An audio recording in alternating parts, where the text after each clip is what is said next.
As far as your elasticity is concerned, so it mostly depend.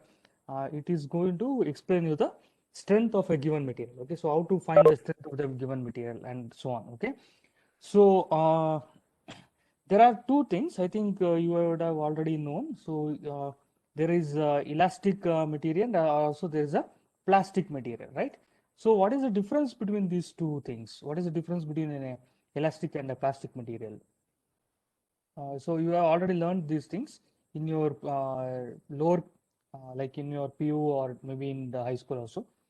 So what is the difference between these two things, plastic and elastic? So can anyone tell what is the difference?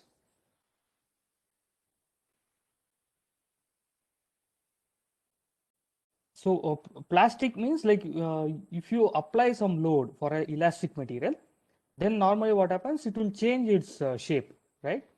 And if you remove the load, then it has to come back to its original. So it has to retain the original shape and size. Okay. So if it is going to retain means if it is going to get back its original shape and size, then it is said to be elastic. So what happens in plastic? There is permanent what we call as deformation. Okay, so what is the meaning of deformation? So form means like you are in so some you may have heard like the batsman is in form or bowler is in form. Form means they are performing very well or they are having good performance or good shape. Okay, so in case of plastic materials, if you apply the load, then what happens? It will change the shape, and if you remove the load, then it will not come back to its original shape and size. It will have some kind of permanent deformation. So if you take a stainless steel, for example, like your stainless steel, uh, your scale, if you bend it and if you try to leave, like if you remove your force, that is, if you stop bending it, then what happens? It will try to come back to its original shape. So it will come back. That is your elastic property. Okay. And when it comes to your plastic property, so if you take a plastic material, if you plastic scale, if you bend it to more, then it will normally what happens? It will break. So that is what we call as deformation. Deformation means it's going to change its shape and size. Okay. So if there is any permanent deformation or if it is not retaining its original shape and size, then the material is said to be plastic material. If if your material is regaining or if it is retaining its original shape and size, then it is said to be plastic. So these things you have already learned. So for example, the plastic, you can take the stainless steel or quartz. Okay. So for plastic material, you can take a lot of polymers and all those things. Okay. So if you, so in this case, you can take steel, then quartz. So here you can take, for your examples will be like your polymers. Okay. So polymeric uh, materials like your even your plastic materials. Okay. Plastic is also like a polymer. Okay. So that is this is your difference between your plastic and elastic materials. Okay. So you need to remember this because this is the starting point of your elasticity. Okay. And then we will see some more examples or some more terms. Okay. So when it comes to your elasticity, you need to know three different things. First one is your load. The second one is your so you have something called as stress, and then the third one is your strain. Okay, so you have something called as strain. That is your third point. Okay, so these three things you need to differentiate before you go and understand what is your stress, before you even understand what is plastic and elastic material. Okay, so what is the meaning of load? So load, sometimes it is also called as a deforming force. Okay, so sometimes they call it as a deforming force. So this is your external force. Okay, so you uh, any external force that you apply to a given material is your load. Okay? So that is your load. And so for example, you are having exam, that is your load. Okay, so or if I tell there is going to be a surprise quiz, so then tomorrow I'll come and in the class and then I will tell you, okay, today you need to write the quiz. So that is your load. The quiz or test is your load. Then what will happen? The resultant thing is what we call as a stress and strain. Okay, so we will come to that stress and strain. So load means it is your external force, or it is sometimes it's also called as the deforming force. Okay, so deforming force or external force is your load. Okay, so for this, what we'll do is we'll take one rubber band. So this is, let us take, this is your rubber band. So then let us take, this is almost like 5 centimeter in length. Okay, then what I do is I will fix one end. Fix end one end means I will just uh, fix this top end. So this is not going to move. So this is your fixed end. Then I will put some weight in here. So I'll just put some maybe like 200 grams or 300 grams or 500 grams. Okay. So now if I do this, then this is what we call as a load. Load is nothing but it is your 200 grams weight. So normally the force what we apply is m times g, because we have a gravitational pull, a gravitational force also which is acting. So in that case, if I want to know the force, then it is m times g. So that is what is called as a load. Okay, so then we will see what is the second term. Okay, so the second term is your you use stress. What is the meaning of stress? So what happens if I just tell there is a uh, exam or something? Then what happens? You start having some kind of tension, right? That is what we call as a stress. So this stress is resultant of load. So normally the stress is defined as a force per unit area. Okay, so force per unit area is your what we call as the stress. Okay, so even if I take for example, if I take the load here, whatever I explained, so then what happens? Force is m times g per unit area. Per unit area means you need to take the area of this application of force. Okay, so like we are applying force in this area. So if I take, if this is just the width is like some 2 centimeter, then you can take the area of this force, applied force, then that will be your stress. Okay, force per unit area, 200 grams into g divided by your area, whatever area you have. If it is one dimensional, then it is just the length. If it is a two dimensional, then you need to take a length into breadth. If it is three dimensional, then you need to take length into breadth into height. Okay, so this is what we call as the your stress. Okay, so this is what we call the stress. Stress is nothing but it is a force acting per unit area. Okay, so now that is the example I gave here. So if I apply the load of 200 grams, then force will be 200 into g divided by area of application, like where this if it is acting on both length and breadth, then you need to take the length into breadth. So if I r length is, if I take, this is 5 centimeter, so 5 into 2 centimeter will be your area. Okay, so these things you need to know. Okay, so this is how you explain the, or you calculate the stress that is applied on the given material. Okay, then we'll come to the last one. What is your that is what we call as a strain. So strain is the resultant of your stress and your load. So what happens when you apply the load, and what will happen to the your material? Okay, so this is normally defined as the change in dimension to original dimension. Okay, change in dimension to the original dimension. Okay, so that is what we call as the strain. Okay, so strain is nothing but it is a resultant of your stress. Okay, so what happens? So now, as I told, I take a rubber band of 5 centimeter. Okay, then I fix one end, and then I apply some load. So once I apply the load, what will happen to this material? Is it going to remain the same? Length is not, is it the length is not going to remain the same?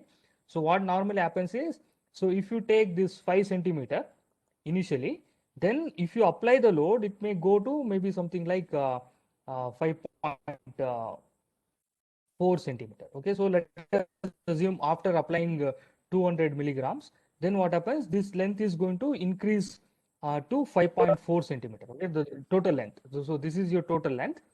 So this is your L. Then this is after applying the load. So your load is still there. So 200 grams is still applying there. So then what you do is you remove this load. So remove the load means you take out this 200 grams. So this anyhow the top end is already fixed. So now what do you expect? Will it come back to the same original position? Like your so in principle, what should happen? If it is the elastic material, then it has to retain its original shape and size. So that means if your original size is the length is 5 centimeter, then in principle it has to come back to 5 centimeter. But what happens is it will retain some deformation. Deformation means very small amount of deformation.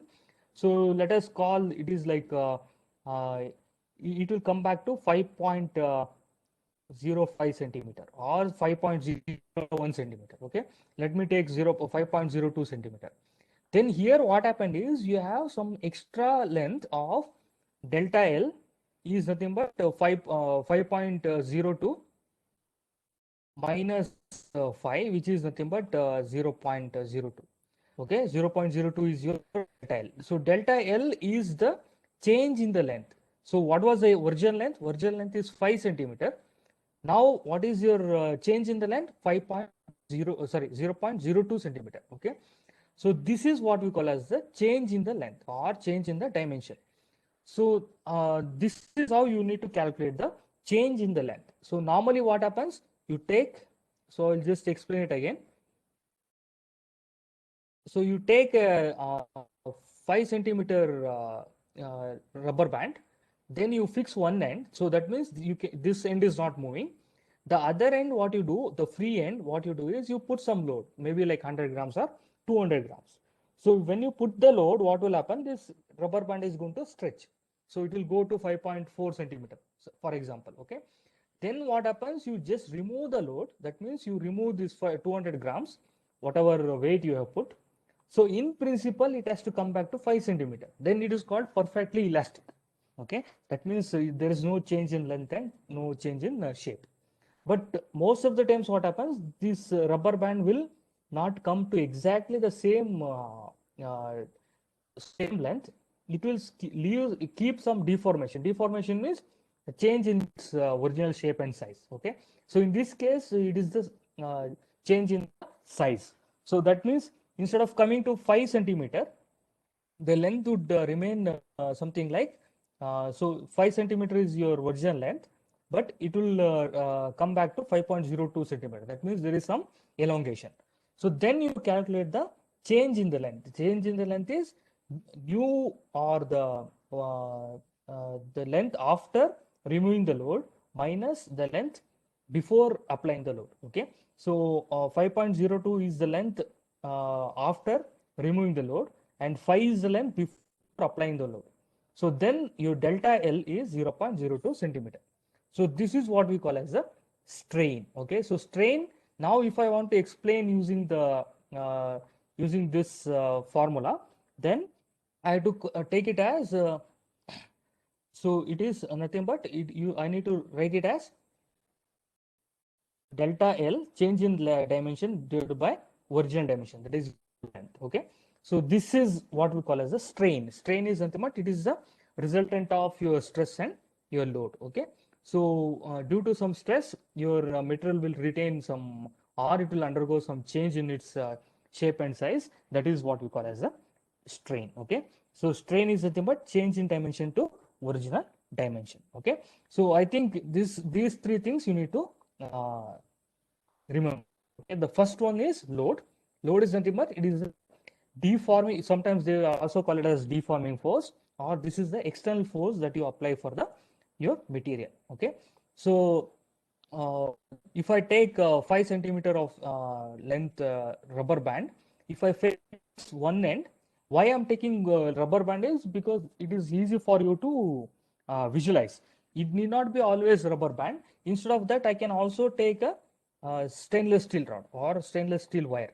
But most of you may not be able to visualize how it changes. Okay, so that is the reason I am using rubber band. But rubber band is not really good example for elastic material. Okay, so so if I fix one end of your rubber band, and then if I apply the load in the free end, then what happens?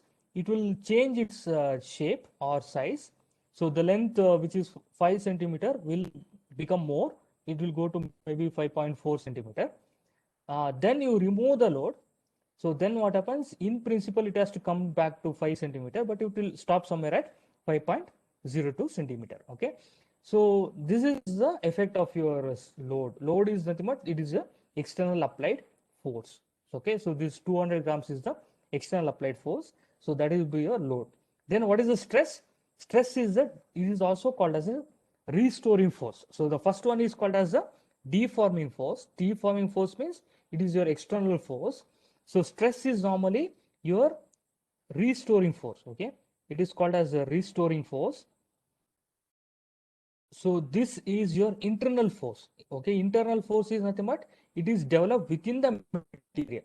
Okay, so when you try to stretch a rubber band, what will happen is you will have some force on your fingers. If you're putting your rubber band between two fingers, and if you're trying to stretch it, then what happens? Your fingers will also experience some force.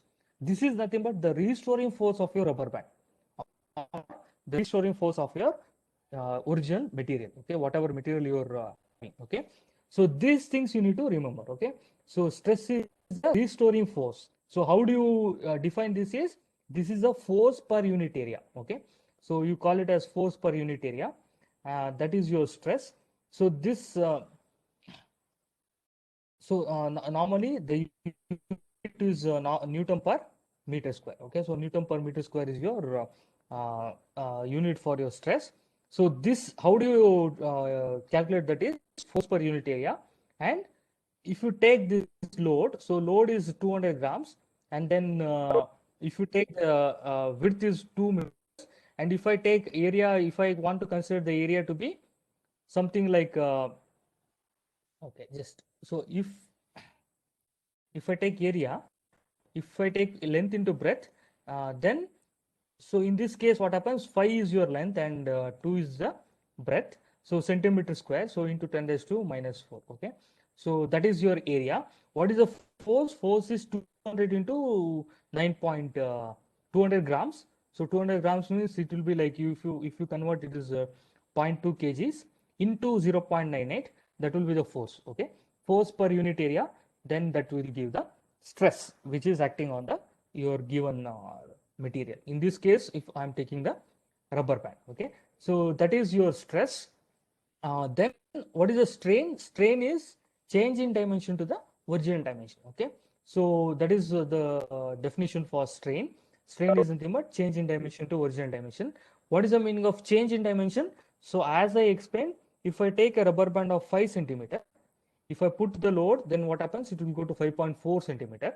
And if I remove the load, so then what happens? In principle, it has to come to 5 centimeter, the length, but it may not come exactly to 5 centimeter. It may stop at 5.02. That means there is some deformation, or there is some change in its length. So this is what we call as the uh, change in the dimension. Okay, so I'm just taking only the length. It can be also the change in the breadth. Okay, so delta L is the change in length 5.02. Then original length is 5. So the total change in length is 0.02 centimeter. Okay, so now if I want to calculate the strain that is acting on this material, then it is delta L by L, which is nothing but 0.02 by 5. Okay, so that will be a strain. Okay, so normally as you can see here, so as you can see here, delta L is 0.02. So if I take the strain, then it will be 0.02 centimeter divided by centimeter is your original length. So centimeter would cancel. Then you will have some value. Okay. So this is a unitless quantity. Okay. So this is no unit for your strain. Okay. No unit. But in case of your stress, it is Newton per meter square. Okay. So this is about your load, stress, and strain. So I guess this is, if you have any doubt, you can ask me. Okay. So is it clear up to this point?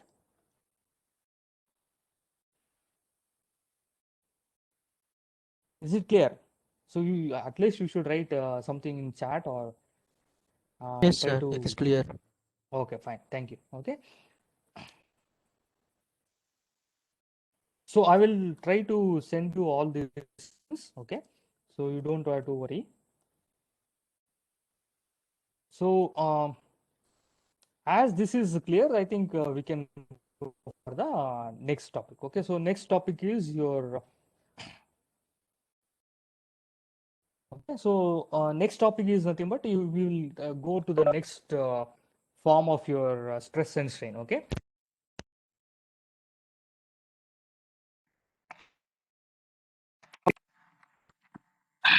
Okay, so so we learned about stress, strain, and load.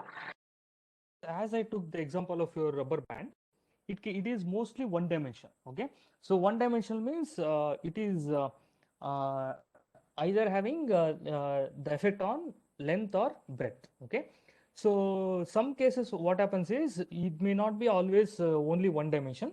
It can also be two-dimensional effect. Okay, so based on the dimensions, we will have different types of stress and strain.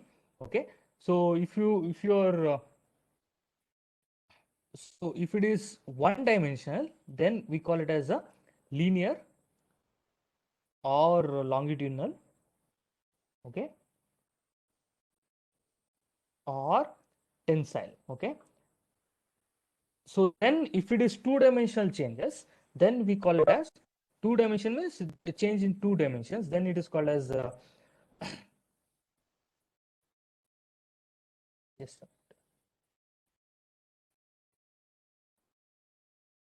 shear or it is sometimes we call it as also uh,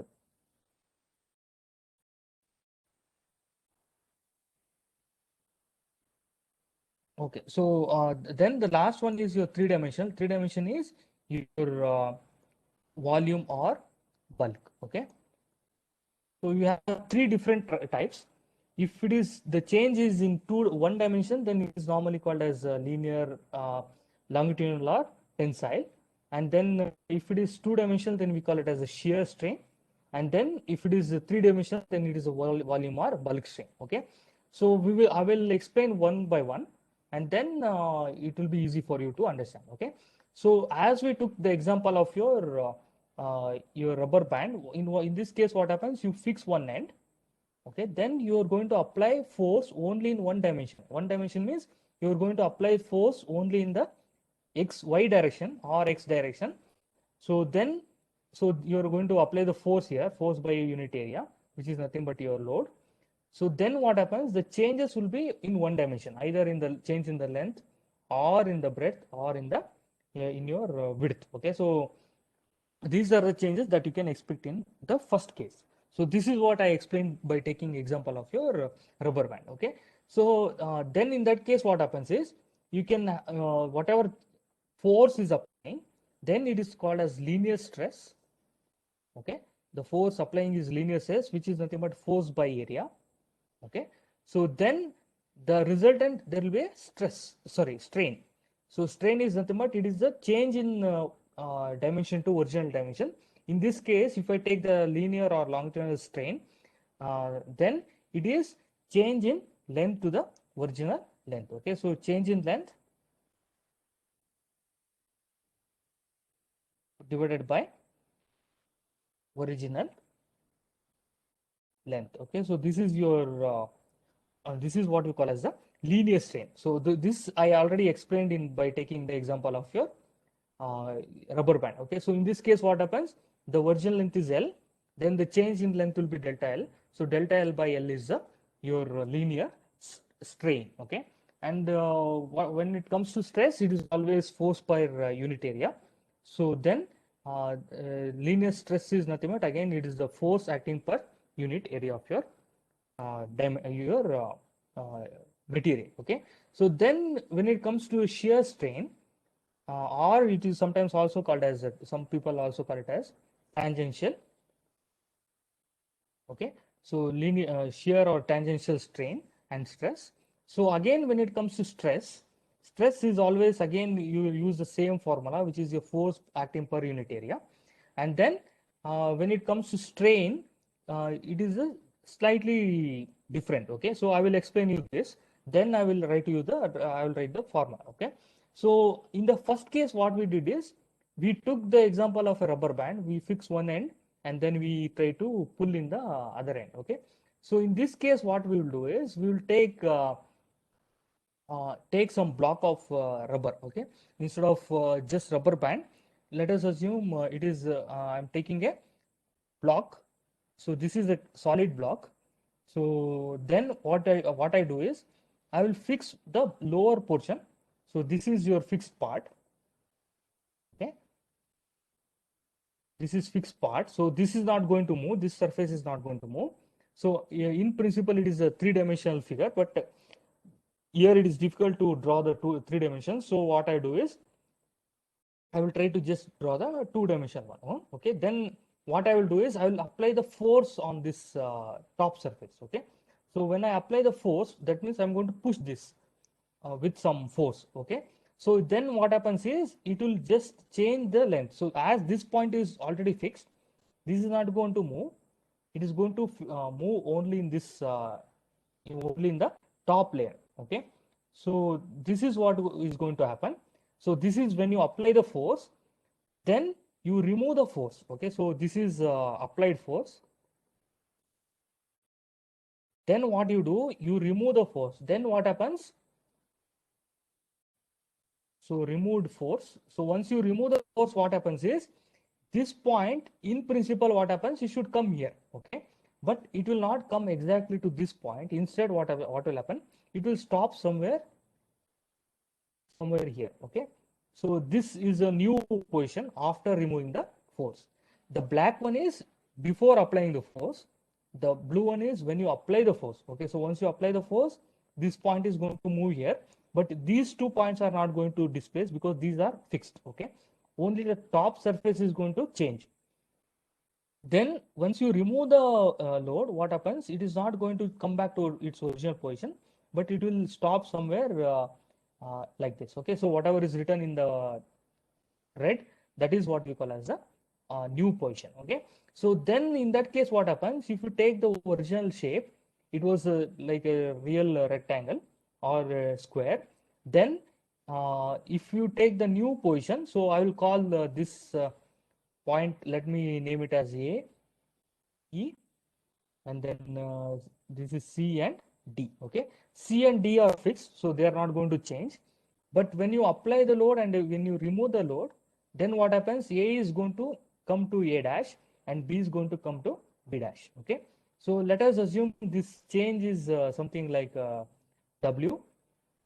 Okay, so in that case you can call this theta as the shear strain. Okay, so shear strain is theta.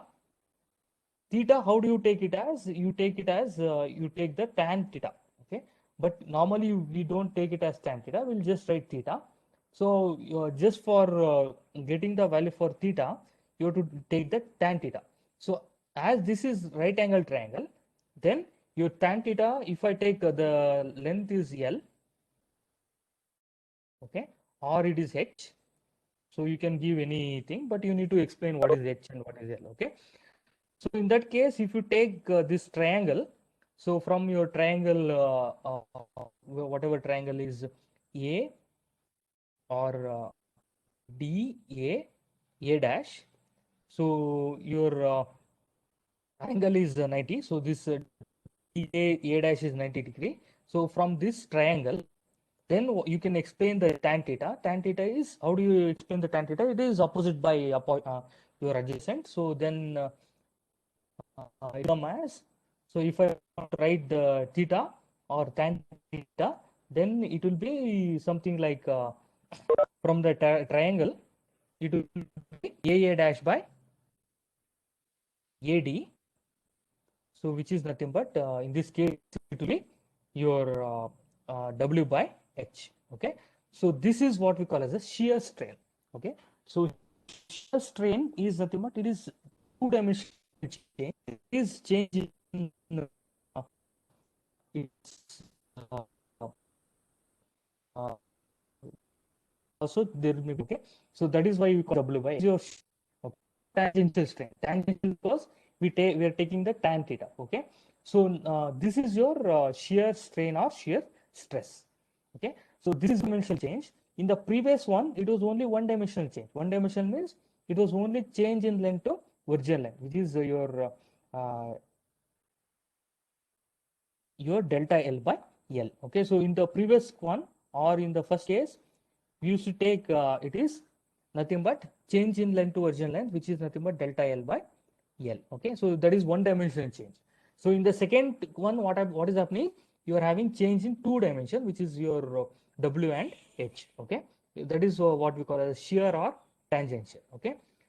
So the last one is your bulk. Bulk means or volume. Bulk or volume is three-dimensional change. So in the first case, it was only change in length. In the second case, it was change in two dimension, W and H. Now it has to be three Excuse me, dimension. sir.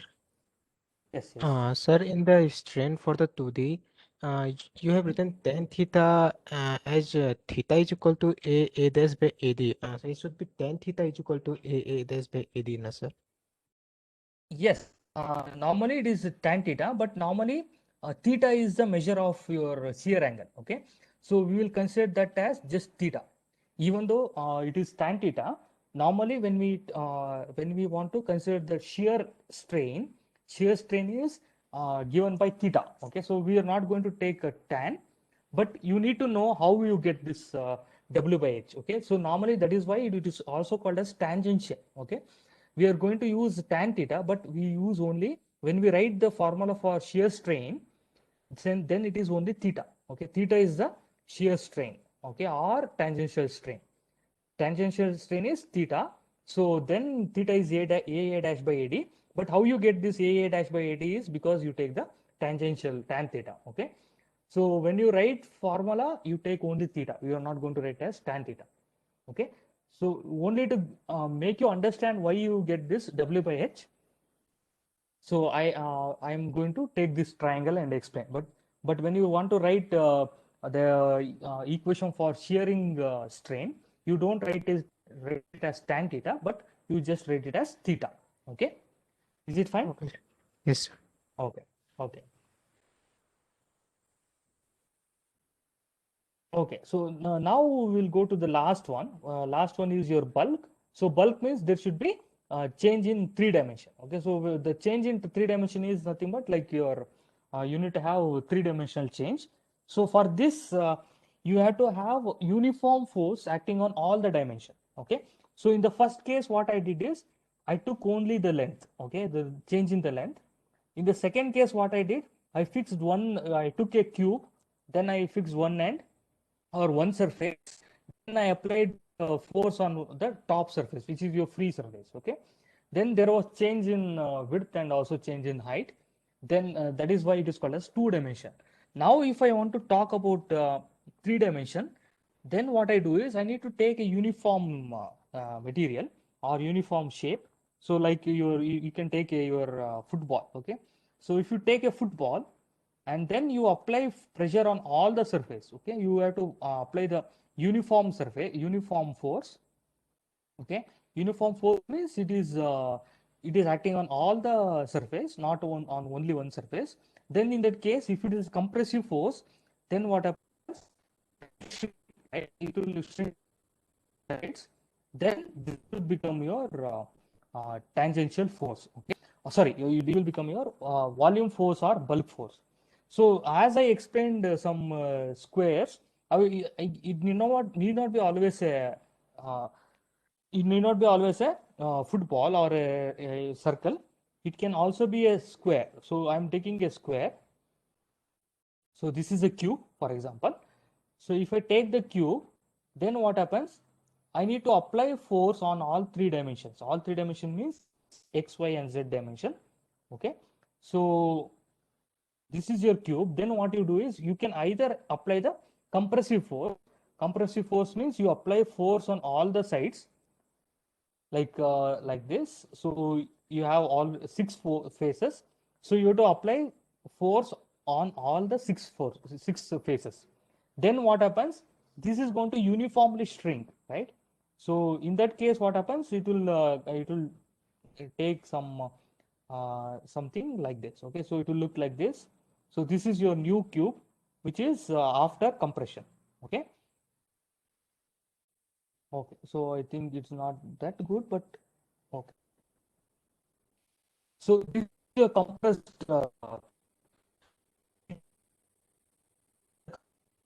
can be expansive force. Expansive force, I will explain only in case of your in case of fall. Then what I do is I will just pull it out uniformly in all the surface.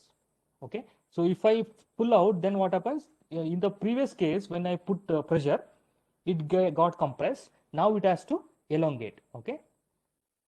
So this is your new uh, shape of your football. Okay. So this is what we call as the volume force or volume stress. Okay. That means you are going to apply the force on all the sides. Okay. It's not just on only one side or on only on two sides, but this force is acting now on two sides. Sorry, on all three sides. So then it becomes a volume or bulk stress. Okay. Correspondingly, there will be so you have volume stress. Volume stress is again, how do you define the stress? Stress is always force by area. Then in when it comes to volume strain, then in this case it is change in volume by original volume. Okay, change in volume. Okay, so divided by original volume. Okay, so then it becomes your volume strain. Okay, so these are three different kinds of strain and stress. Okay, so in this case, if I take if I consider capital V, so if I take capital V is the volume of your original ball or your sphere, and after applying the force, if it is okay, so in this case it is V plus delta V is the new volume. Okay, and then in this case it would be something like V minus delta V. Sorry, just a minute. In this case, V minus delta V is the new change. So if I take this, it is as it is compressed. So in that case, what happens? It's going to have the decrease in the volume. Okay. So then in either case, the change in volume would be something like delta V. So if you take the volume strain, so volume strain would be something like, so if I want to write in the formula, then it will be delta V by V. Okay. So that is the change in the volume. Delta V is the change in the volume, and uh, capital V is the original volume. Okay. So that is how you are going to uh, calculate the volume strain or the bulk strain. Okay. Bulk or volume strain is nothing but it is three-dimensional changes. Okay. So is it clear up to this point? So I will just recap. Okay, so I will just recap. Then, if you have any doubt, you can ask me. Okay, so we have learned about load, stress, and strain. So load means it is the external force that is applying, that is acting on your material. Okay, and then when you take the stress is nothing but it is the internal force which is developed within the material. Okay.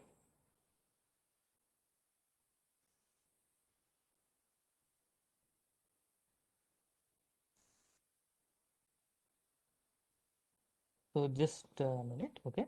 So I will just open your previous one and then I will explain it, okay. So in today's class, what we learned is we learned about plastic and elastic. So plastic means if your material is not coming back to its original shape and size, then it is said to be a plastic material. Elastic means once you apply the force and if you remove the force, the material has to regain. Regain means it has to come back to its shape and size. Then it is called as a elastic material. Okay. So some of the example is like your steel and quartz for your elastic, and then for plastic you have so many. Like you can also take any of the polymers, or even also you can also take the you can also take your so some more examples are there, which is like your putty and other things. Okay, so I will just write those things also, one or two, along with your polymer. Okay, so in this case what happens, you if you take even your mud or uh, so mud is also one of your plastic material, and also putty is nothing but this is normally applied to the wall before painting. So normally, how do they do is they construct the wall, they do plastering. So after plastering, they don't directly put the paint because there is not good adhesive between the paint and the your cement. So normally, what they do, they will put something called as putty. Putty is also a plastic material. Okay, it is not going to. If you apply pressure on this putty, then it will have permanent deformation, or it will not going to regain its shape and size. Okay, so these are the plastic and elastic materials. So when it comes to elasticity, you need to remember three different terms. The first one is your load, the second one is your